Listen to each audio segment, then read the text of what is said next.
श्री बैद्यनाथ ज्योतिर्लिंग की कथा। बैद्यनाथ ज्योतिर्लिंग की कथा में रावण की तपस्या, भगवान शिव की परीक्षा, आत्मलिंग और देवताओं की लीला का अत्यंत रोचक वर्णन मिलता है। एक बात ध्यान देने योग्य है कि बैद्यनाथ ज्योतिर्लिंग की कथा के विभिन्न पुराणों और स्थानीय परंपराओं में कुछ विवरण अलग अलग मिलते हैं। नीचे सनातन परंपरा में प्रचलित कथा को शास्त्रीय संदर्भों के साथ विस्तार से प्रस्तुत कर रहा हूँ। श्री बैद्यनाथ ज्योतिर्लिंग की पावन कथा। भारतवर्ष में भगवान शिव के 12 ज्योतिर्लिंग अत्यंत पवित्र माने जाते हैं। इन ज्योतिर्लिंगों में श्री बैद्यनाथ ज्योतिर्लिंग का विशेष स्थान है। प्रचलित मान्यता के अनुसार यह पावन ज्योतिर्लिंग झारखंड के देवघर में स्थित है और भक्त इसे प्रेम से बाबा बैद्यनाथ कहते हैं। शिव पुराण की ज्योतिर्लिंग परंपरा में भगवान शिव के इन दिव्य स्वरूपों का महात्म्य वर्णित है। बैद्यनाथ धाम की कथा विशेष रूप से लंकेश रावण की कठोर तपस्या से जुड़ी हुई है। रावण ने क्यों की भगवान शिव की घोर तपस्या? लंका का राजा रावण अत्यंत शक्तिशाली, विद्वान और महान शिव भक्त था। वह वेदों का ज्ञाता था और भगवान शिव को प्रसन्न करने के लिए कठिन साधनाएं करता था। उसके मन में एक इच्छा उत्पन्न हुई, यदि भगवान शिव स्वयं मेरे साथ लंका में निवास करें तो मेरी लंका और भी अजेय हो जाएगी। रावण भगवान शिव को कैलाश से लंका ले जाना चाहता था। इसी उद्देश्य से वह हिमालय की ओर गया और भगवान शिव को प्रसन्न करने के लिए अत्यंत कठोर तपस्या करने लगा। रावण की भयंकर तपस्या। रावण ने भगवान शिव की आराधना करते हुए अपने एक सिर को भगवान शिव को अर्पित करना प्रारंभ किया। वह अत्यंत पीड़ादायक तपस्या थी। एक करके उसने अपने सिर भगवान शिव को समर्पित कर दिए। जब वह अपना अंतिम सिर भी अर्पित करने जा रहा था, तभी भगवान शिव उसकी भक्ति से प्रसन्न होकर उसके सामने प्रकट हुए। भगवान शिव ने कहा, रावण, मैं तुम्हारी तपस्या से प्रसन्न हूँ, वर मांगो। रावण ने भगवान शिव से अत्यंत शक्तिशाली वरदान मांगा और साथ ही प्रार्थना की कि हे महादेव, आप मेरे साथ लंका चलकर वहां निवास करें। भगवान शिव रावण की भक्ति से प्रसन्न हुए। उन्होंने रावण को एक दिव्य शिवलिंग प्रदान किया और कहा कि इसे लंका ले जाओ। लेकिन भगवान शिव ने एक महत्वपूर्ण शर्त रखी, रावण, इस शिवलिंग को मार्ग में कहीं भी पृथ्वी पर मत रखना। यदि तुमने इसे भूमि पर रख दिया तो यह वहीं स्थापित हो जाएगा। रावण ने भगवान शिव की आज्ञा स्वीकार की और शिवलिंग लेकर लंका की ओर चल पड़ा। इधर देवताओं को चिंता हुई।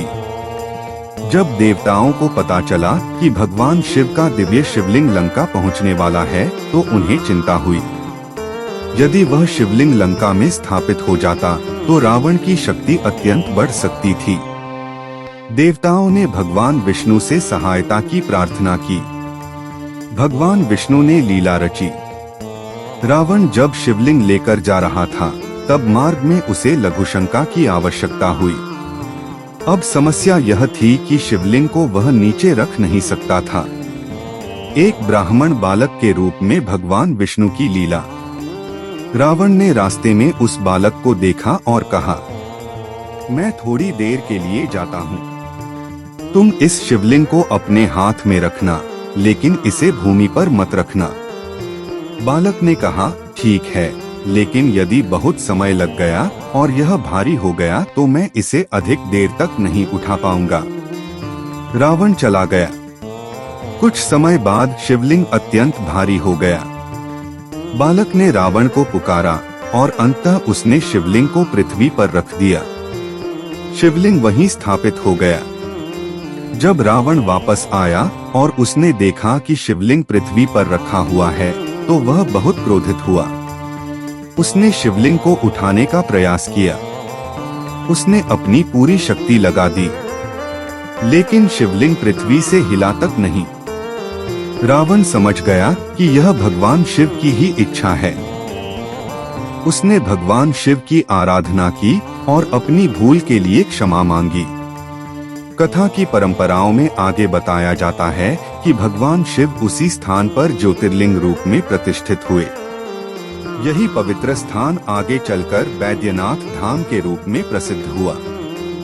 बैद्यनाथ नाम क्यों पड़ा? बैद्यनाथ नाम की व्याख्या से जुड़ी एक अन्य प्रसिद्ध पौराणिक परंपरा भी है। कथा के अनुसार रावण की कठोर तपस्या में उसके शरीर को अत्यंत कष्ट पहुंचा था। भगवान शिव ने उसकी चिकित्सा एक वैद्य चिकित्सक यानी डॉक्टर के समान की। इसी कारण भगवान शिव को वैद्यनाथ या बैद्यनाथ कहा गया, अर्थात समस्त प्राणियों के दिव्य वैद्य। यह नाम भगवान शिव के उस स्वरूप का स्मरण कराता है जो केवल शरीर के रोग ही नहीं बल्कि जन्म मृत्यु और संसार रूपी रोग से भी मुक्ति देने वाले हैं। इस कथा का आध्यात्मिक अर्थ।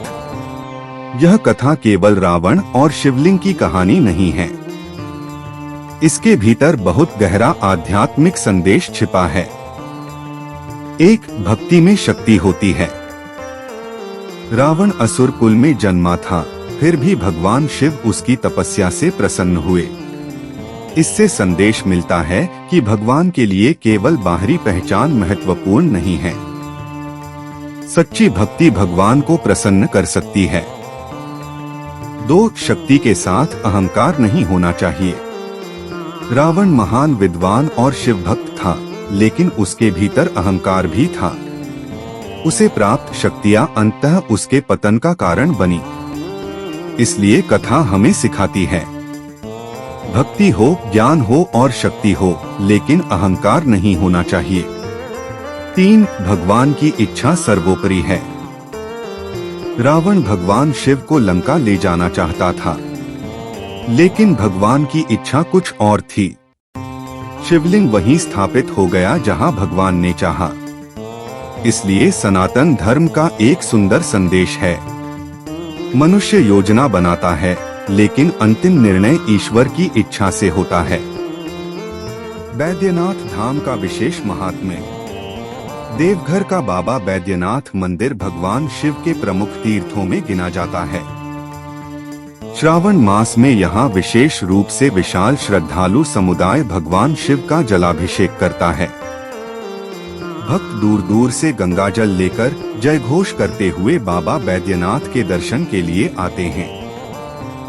उनकी भावना होती है कि हे बाबा बैद्यनाथ, हमारे शरीर, मन और जीवन के सभी रोगों को दूर करें और हमें अपनी भक्ति प्रदान करें। कथा का सार। रावण भगवान शिव का महान भक्त था। उसने कठोर तपस्या करके भगवान शिव को प्रसन्न किया और शिवलिंग को लंका ले जाने का वर प्राप्त किया। लेकिन भगवान शिव की लीला से वह शिवलिंग मार्ग में ही पृथ्वी पर स्थापित हो गया। जहां भगवान शिव का वह दिव्य स्वरूप प्रतिष्ठित हुआ, वह स्थान बैद्यनाथ ज्योतिर्लिंग के रूप में प्रसिद्ध हुआ। इसलिए बाबा बैद्यनाथ केवल एक ज्योतिर्लिंग नहीं, बल्कि यह संदेश भी है कि जिसे संसार अपना सबसे बड़ा बल समझता है, वह भी ईश्वर की इच्छा के सामने छोटा है। और जो सच्चे मन से भगवान की शरण में जाता है, उसके जीवन का सबसे बड़ा रोग, अहंकार और अज्ञान भी दूर हो सकता है। हर हर महादेव। जय बाबा बैद्यनाथ।